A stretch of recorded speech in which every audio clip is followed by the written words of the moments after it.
तुझं? माझं नाव म्हणे. माझे आई वडील कोण आहेत? मला माहिती आहे. मी आश्रमात वाटते. नालायक माणसासारखं सगळं.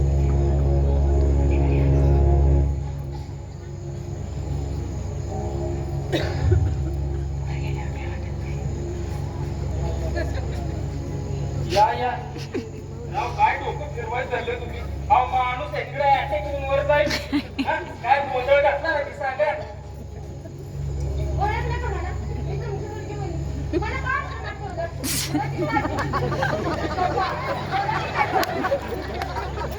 खोटं खोटं बोलला माझ्याबरोबर. का बेकार असशील ना असं स्वप्नात पण वाटलं नव्हतं.